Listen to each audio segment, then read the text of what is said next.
Hi there everyone! I'm doing a review for you today of the new Mythic Tarot, a deck that's a very special deck to me and has been and still is a great teaching tool. Alright, so I'm doing this review in two parts for you. In the first part, I'm going to show you the deck physically and talk about the book and talk about the cards a little bit and how they're organized within the system. And then in the second part, I've done a slideshow presentation for you so that you can enjoy the card illustrations up close. So welcome to the second part. Here is the deck that I got, the box.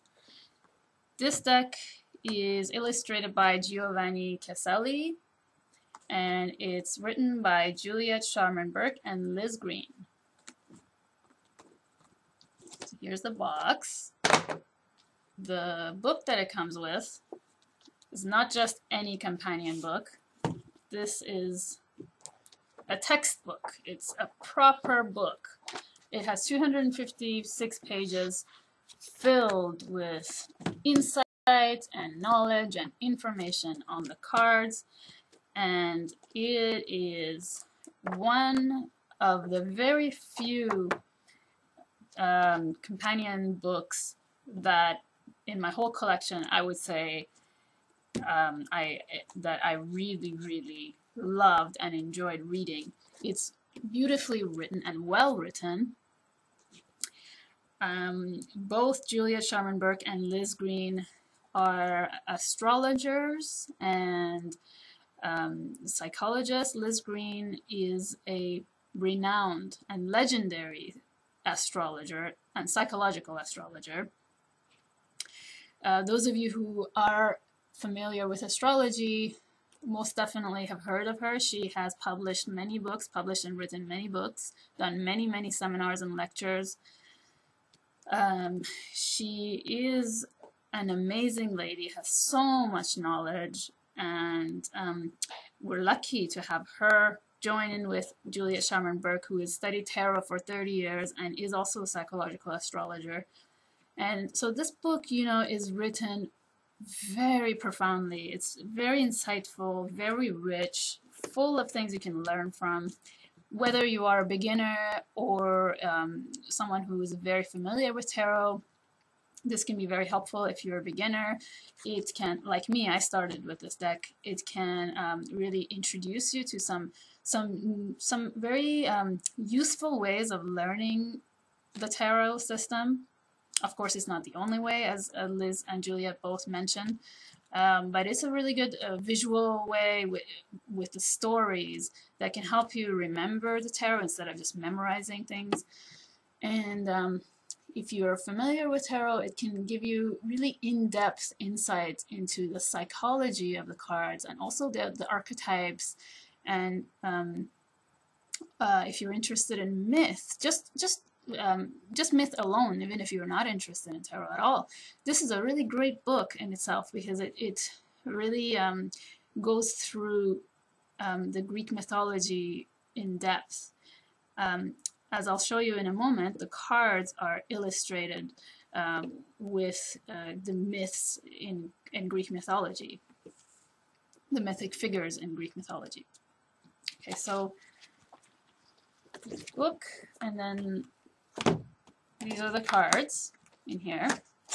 I'll show you the book first. So have a look through the book.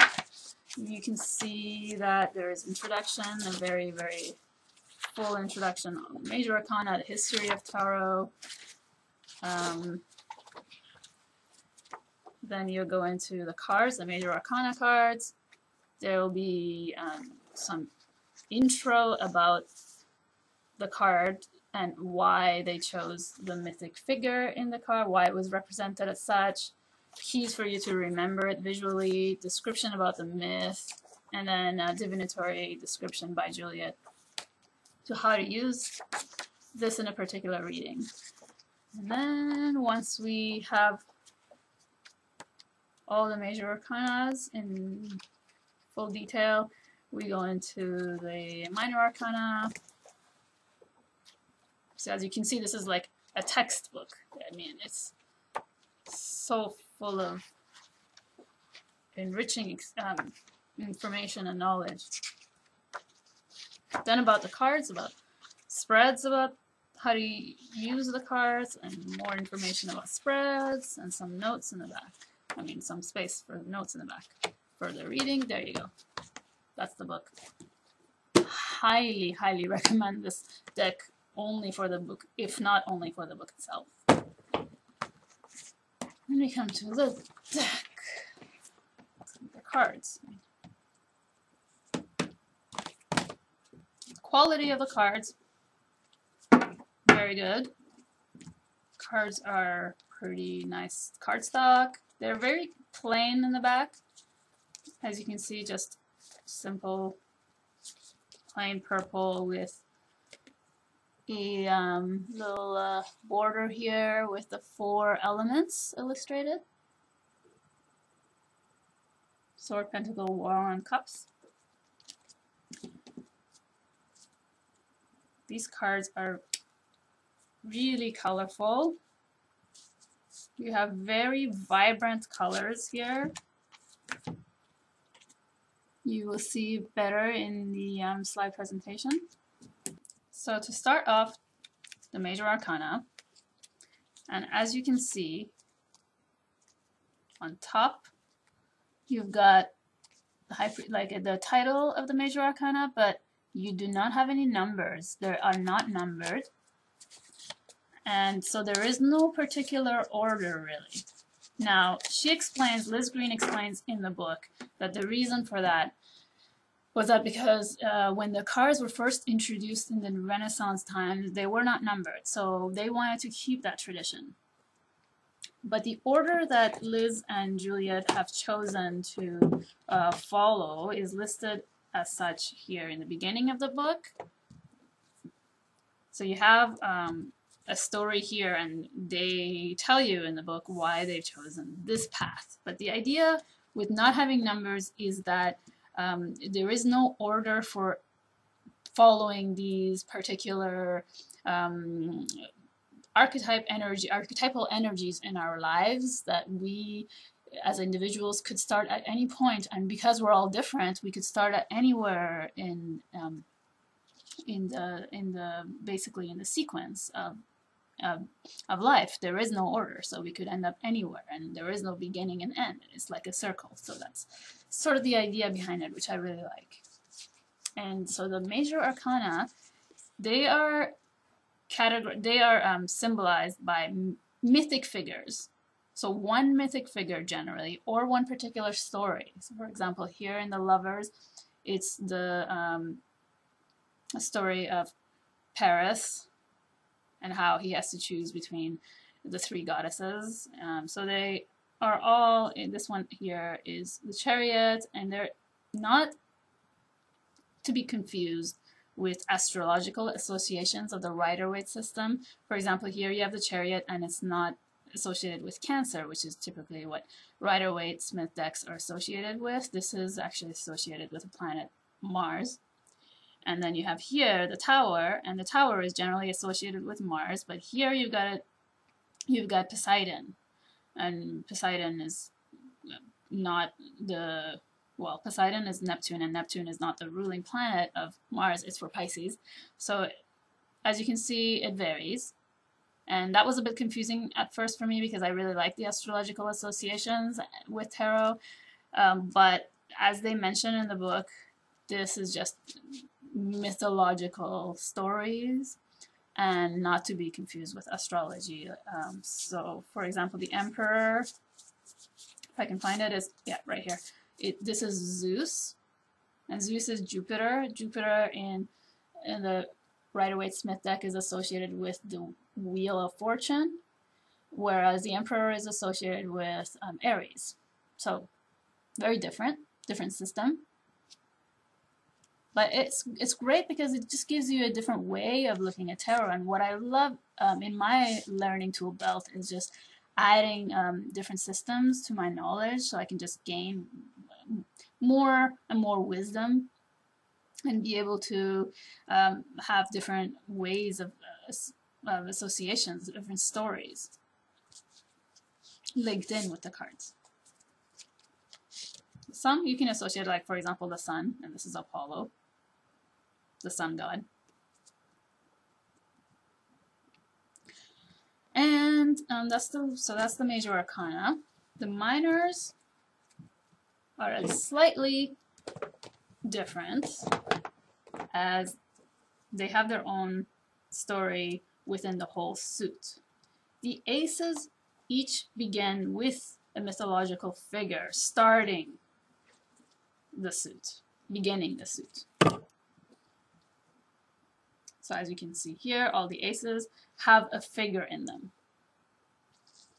This is Ace of Swords, Athena, Ace of Wands, Zeus, Ace of Pentacles is Poseidon, and the Earth Shaker, and the Ace of Cups is Aphrodite. And what's really great with this deck, and what was the idea behind their way of teaching the tarot system, was to build a story. So the whole suit is linked with one story of a myth or a few mythological figures, but the story of one hero or heroine going through something, a challenge or a kind of lesson. So here you've got from, this is the suit of cups, and with the suit of cups, because it's associated with, linked with emotions, it's a story of Psyche and Eros,